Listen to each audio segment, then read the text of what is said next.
سب سے پہلے مسلمان۔ آج حضرت خدیجہ رضی اللہ عنہا بہت خوش تھیں اور خدا کا شکر ادا کر رہی تھی اور بار بار کہہ رہی تھی کہ آپ سچے نبی ہیں اور میں سب سے پہلے آپ کی ماننے والی ہوں۔ حضرت ابو بکر رضی اللہ عنہ جو آپ صلی اللہ علیہ وسلم کے بہت پرانے جگری دوست تھے، آپ صلی اللہ علیہ وسلم کے پرانے رازدار تھے، انہوں نے یہ باتیں سنی تو وہ بھی آپ پر ایمان لے آئیں۔ ایمان کا میننگ ہوتا ہے یقین۔ آپ صلی اللہ علیہ وسلم کی خدمت کرنے والی حضرت ام ایمن رضی اللہ عنہا جنہوں نے بچپن میں محمد صلی اللہ علیہ وسلم کی خدمت کی تھی، انہوں نے بھی ایمان قبول کر لیا۔ حضرت زید رضی اللہ عنہ جو پہلے حضرت خدیجہ کے غلام تھے، حضرت خدیجہ رضی اللہ عنہ نے انہیں ہمارے نبی حضرت محمد صلی اللہ علیہ وسلم کو دے دیا تھا، وہ بھی ایمان لے آئیں۔ ابو طالب کے بیٹے حضرت علی، ابو طالب کے بیٹے حضرت علی رضی اللہ عنہ جن کی عمر 10 سال تھی۔ کتنی عمر تھی؟ 10 سال، جو ہمارے نبی کے چچا زاد بھائی تھے، چچیرے بھائی تھے۔ ان کو خبر ہوئی تو انہوں نے بھی کہا میں آپ کو نبی مانتا ہوں۔ اس طرح مردوں میں حضرت ابو بکر، عورتوں میں حضرت خدیجہ، بچوں میں حضرت علی، غلاموں میں حضرت زید اور باندیوں میں حضرت ام ایمن رضی اللہ عنہ سب سے پہلے ایمان لائے۔ سوال ہے، اس سے پہلے جو پڑھا چکا ہوں وہاں سے بھی ہے، نبوت ملنے کے وقت آپ کہاں تھے؟ تو آپ غار حرا میں تھے۔ سب سے پہلے کون سی آیات نازل ہوئی؟ تو سورہ علق کی 5 آیات۔ اقرأ باسم ربک الذی خلق خلق الانسان من علق اقرأ وربک الاکرم الذی علم بالقلم علم الانسان ما لم یعلم۔ اس فرشتے کا کیا نام تھا جو غار حرا میں آیا تھا؟ تو جبرائیل۔ ورقہ کون تھے اور اس نے آپ اور حضرت خدیجہ رضی اللہ عنہ کو کیا خبر دی؟ آپ اسے بتائیں۔ مردوں میں اور عورتوں میں سب سے پہلے مسلمان کون ہوا؟ حضرت علی کون تھے اور حضرت ابو بکر رضی اللہ عنہ کون تھے؟ غلاموں میں سب سے پہلے کون مسلمان ہوئے؟ ام ایمن رضی اللہ عنہ کون تھیں؟ اسلام کا سب سے پہلا سبق اور تبلیغ کہتے ہیں ہم پریچ کو۔ ہمارے نبی صلی اللہ علیہ وسلم پر جو آیتیں سب سے پہلے نازل ہوئیں ان میں یہ بتایا گیا کہ یہ مانو کہ اللہ ایک ہے اور تمام مخلوق، اللہ نے جتنی چیز پیدا کی ہے، جاندار جو اسے مخلوق کہتے ہیں، اور تمام مخلوق کو پیدا کرنے والے اللہ ہی ہیں۔ انسان کو پیدا کرنے والے اللہ ہیں، انسان میں جو کچھ طاقتیں ہیں ان کو دینے والا بھی وہی ہے۔ اسلام کا پہلا سبق یہ ہے کہ اللہ کو مانو اور ایک مانو، اللہ کے رسولوں کو مانو، اللہ کی کتابوں کو مانو۔ رسول اللہ صلی اللہ علیہ وسلم نے یہ پہلا سبق لوگوں کو سمجھانا شروع کیا۔ وہ 5 آدمی جو سب سے پہلے مسلمان ہوئے تھے، انہوں نے اپنے دوسرے ساتھیوں کو بھی سمجھانا شروع کیا۔ خیر خواہی یہی ہے، یعنی کہ اچھی بات، بھلائی یہی ہے کہ جو اچھی چیز آپ کے پاس موجود ہو وہ دوسروں کو بھی دو، جو اچھی بات تمہیں معلوم ہو وہ دوسروں کو بھی بتاؤ۔ اس طرح سب سے پہلے اسلام لانے والوں کے خاص دوست بھی اسلام لاتے رہے، یعنی یہ مانتے رہیں کہ پیدا کرنے والا اللہ ہے۔ حضرت محمد صلی اللہ علیہ وسلم اللہ کے نبی ہیں، جو کچھ آپ بتاتے ہیں سب سچ ہے۔ اس طرح 2 سال، کتنے سال؟ 2 سال تک چپکے یہ سلسلہ چلتا رہا، یعنی محمد صلی اللہ علیہ وسلم نے 2 سال تک چپکے اسلام کی تبلیغ کی، اسلام کو پھیلایا۔ اسلام کا یہ پہلا سبق یعنی پہلا لیسن خوب یاد رکھو اور اللہ کے بندے کو سناؤ۔ پہاڑی کا واز اور لا الہ الا اللہ کی تعلیم۔ یہاں پر واز کا میننگ نصیحت آپ لے سکتے ہیں، یا آپ کہہ سکتے ہیں نصیحت جو زبانی کی جائے، یا آپ ایڈوائس کہہ لیں، سرمن کہہ لیں۔ تقریباً 2 سال بعد اللہ کا حکم نازل ہوا کہ اپنے خاندان کے لوگوں کو سمجھاؤ کہ اللہ ایک ہے، اس کا کوئی شریک نہیں، اس کے سوا کسی کی پوجا نہیں، اللہ کے سوا کسی دوسرے کی پوجا کرنا شرک ہے اور شرک حرام ہے، شرک سب سے بڑا گناہ ہے۔ قرآن میں اللہ نے کہا ان الشرک لظلم عظیم۔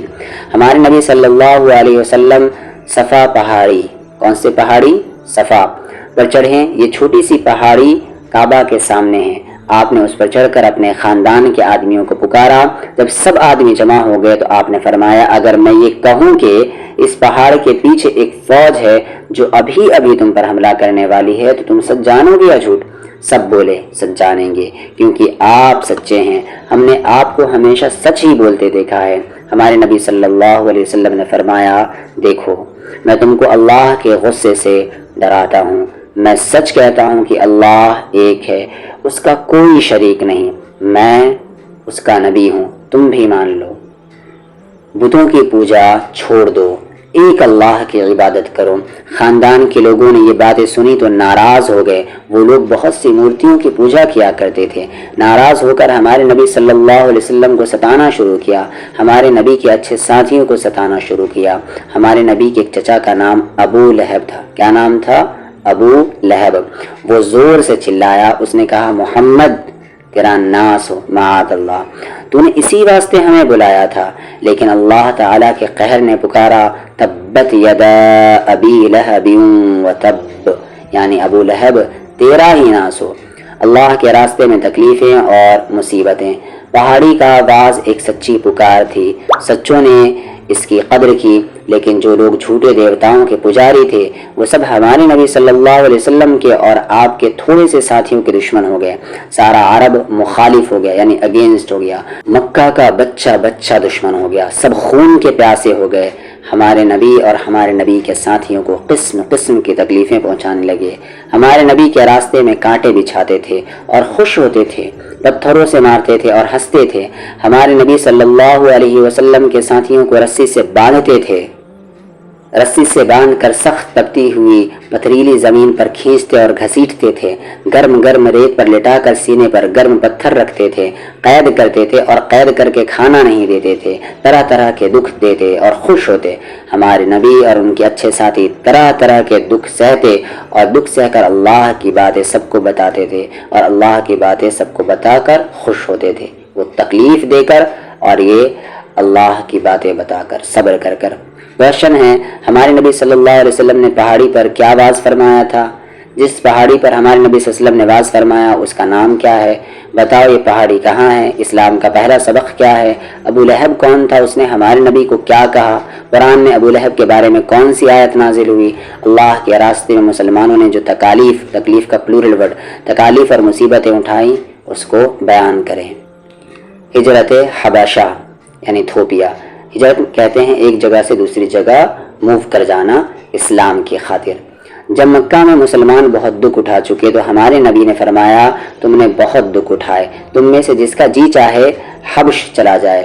حبش عرب سے دور ایک ملک ہے، ایک کنٹری ہے۔ مسلمانوں میں سے جس کا جی چاہا وہ حبش چلا گیا۔ چنانچہ بہت سے مسلمان جن میں ہمارے نبی کی صاحبزادی حضرت رقیہ، صاحبزادی یعنی کہ بیٹی حضرت رقیہ اور ان کے شوہر حضرت عثمان رضی اللہ عنہ بھی تھے، حبش چلے گئے۔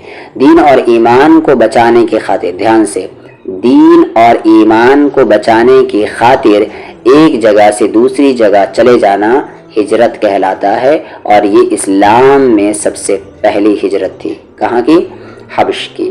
مسلمان وہاں اطمینان سے رہنے لگے۔ جب مکہ کے مشرکین کو معلوم ہوا کہ مسلمان حبشہ میں اطمینان سے رہتے ہیں تو ان سے رہا نہ گیا، اور بہت سے ہدیے اور تحفے لے کر حبشہ کے بادشاہ نجاشی، کیا نام تھا؟ نجاشی کے خدمت میں حاضر ہو کر عرض کیا ہمارے ملک کے، ہمارے کنٹری کے کچھ لوگ آپ کے ملک میں آ گئے ہیں، انہیں آپ واپس کر دیں۔ مگر بادشاہ نجاشی نے مسلمانوں کو بلایا اور سوال کیا کہ تم یہاں کیوں آئے؟ بادشاہ نجاشی کے سامنے ایک صحابی حضرت جعفر، کیا نام تھا؟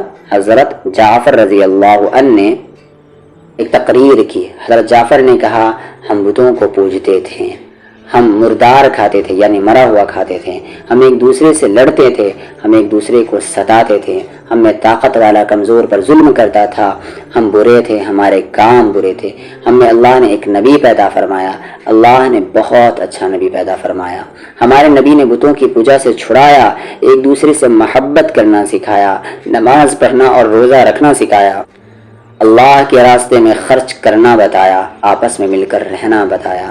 بادشاہ نجاشی حضرت جعفر رضی اللہ عنہ کی تقریر سن کر بہت خوش ہوا۔ بادشاہ نجاشی حضرت جعفر کی تقریر سن کر مسلمان ہو گیا، کیونکہ انہوں نے قرآن کی تلاوت کی تھی جس میں حضرت مریم علیہ السلام کا ذکر بھی تھا۔ اور مکہ کے کافروں کی بات بادشاہ نے نہ مانی۔ مکہ کے کافر اپنے مقصد میں، اپنے پرپس میں ناکام ہو کر مکہ واپس لوٹ آئے۔ لالچ دے کر باز رکھنے کی کوشش۔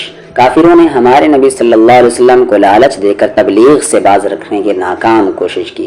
چنانچہ قریش کی طرف سے مکہ معظمہ کا مالدار سردار، نام کیا تھا؟ عتبہ بن ربیعہ، آپ صلی اللہ علیہ وسلم کے پاس آیا اور نصیحت اور ہمدردی کے انداز میں کہا، بھتیجے، آپ اتنے بڑے خاندان کے نوجوان ہیں، آپ سے بہت امیدیں تھی، مگر آپ نے قوم میں پھوٹ ڈال دی اور سب کو پریشان کر دیا۔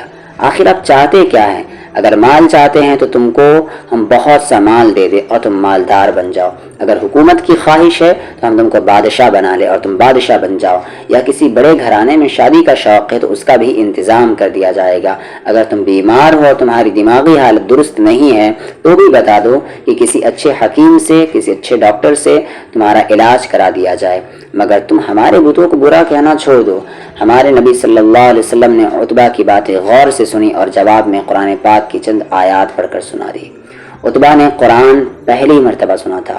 آپ نے پڑھنا شروع کیا تو عتبہ پر سناٹا چھا گیا۔ وہ کمر پر ہاتھ رکھ کر حیرت سے سنتا رہا اور قرآن کی چند کچھ آیات ہمارے نبی صلی اللہ علیہ وسلم سے سن کر ہکا بکا واپس لوٹا۔ قریش انتظار کر رہے تھے کہ عتبہ آئیں گے تو کوئی بات ان کے کام کی کہیں گے، لیکن عتبہ واپس ہوا تو کہنے لگا، محمد جو کلام پیش کرتے ہیں وہ شاعری نہیں ہے، وہ پوئٹری نہیں ہے، کوئی اور چیز ہے۔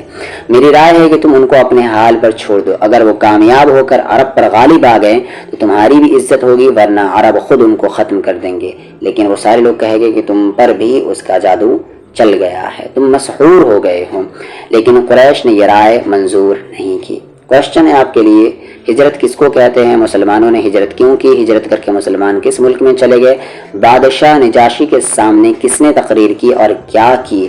کافروں نے ہمارے نبی صلی اللہ علیہ وسلم کو تبلیغ سے روکنے کی کیا کوشش کی؟ کافروں کے اس سردار کا نام بتاؤ جس کو آپ صلی اللہ علیہ وسلم کی خدمت میں بھیجا گیا تھا۔ کافروں کے سردار کو آپ نے کیا جواب دیا؟